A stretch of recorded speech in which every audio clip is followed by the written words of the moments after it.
In life, three things are certain: death, taxes, and Wu-Tang Clan ain't nothing to fuck with. Even if you can't name all 9 members of the crew, you at least recognize this logo known worldwide.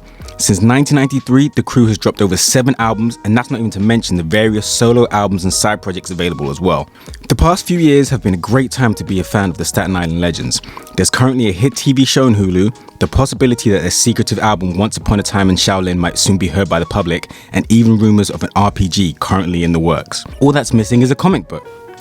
Well, what if I were to tell you that there once was a Wu-Tang Clan comic book, and it was actually really good? I'm BB Manic, you're watching Panels and Bars, and this is the story of the 9 rings of Wu-Tang. If you're new here, we talk about hip-hop and geek culture, so if that's your kind of thing, you should subscribe and hit the bell so you're always notified when we upload new videos. First off, it should be no surprise to anyone with even a passing knowledge of the clan that they love comic books. Method Man's alter ego is Johnny Blaze after Marvel's Ghost Rider. Ghostface's alter ego is Tony Stark's, and not only did he name an album Iron Man, but he was even asked to cameo in a deleted scene from the original Iron Man movie. In 2010, Method Man, Ghostface and Raekwon teamed up to release Wu Massacre, an album that featured artwork by Marvel artist Chris Bachalo. There were initially plans to release a comic book alongside the LP, but unfortunately they were scrapped. Flashback to 1999, creator Brian Haberlin had been making work with his image imprint Avalon Studios that had been producing a lot of buzz in the industry. Haberlin, Aaron Bullock and RZA were introduced and met in Hollywood to discuss ideas. The story Haberlin and Bullock had in mind was a tale of 9 Moorish warriors. The character designs mixed elements of fantasy with historical reference. Even though it was fantastical, they wanted it to have some basis in real-world history. Haberlin then brought aboard the art team of Clayton Henry and Ian Hannon to handle the interiors. The team were pretty much given free rein as to what they wanted to do with story and characters. However, Master Killer wanted his character design to be much more aggressive, which is probably why he appears more modern than the other clan members. The story made its debut in an issue 0, which was given away with Wizard magazine. Issues 1 to 5 then fleshed out the world and the characters and even hinted at interesting elements like a potential flash forward that would show the effects of the clan's adventures in the modern world. A lot of these kinds of tie-ins are rushed and quick crash grabs, but you can tell that 9 Rings was made with care and attention. The plan had been to release a limited series to introduce the concept and then lead into an ongoing series which would be launched alongside an animated movie.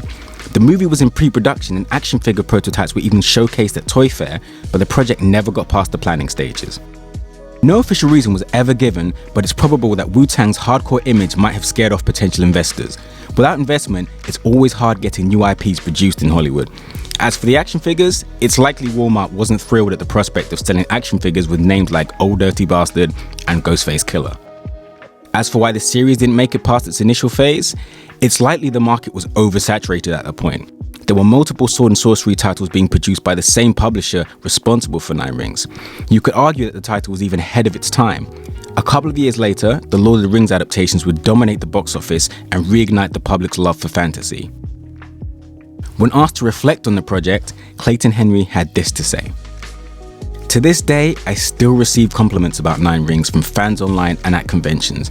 The title may not have lasted long, but clearly it meant a lot to a lot of people. I asked Brian Haberlin what stories he would have told had the series continued, and this was his answer. Adventures, adventures, and more adventures. The first miniseries was getting the guys all together, setting up some bad guys. The series would have been how together they make their way into the world. Fight great causes, get hired to do this or that, lots of fantasy meets martial arts stuff. Clayton Henry currently produces material for DC. He's not exclusive to the company, but they've had him on books like Batman, Superman, and Flash, and he's loving the experience.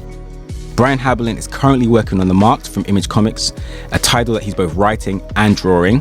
His title Shifter is being serialized in the UK in a new anthology magazine which is called Shift.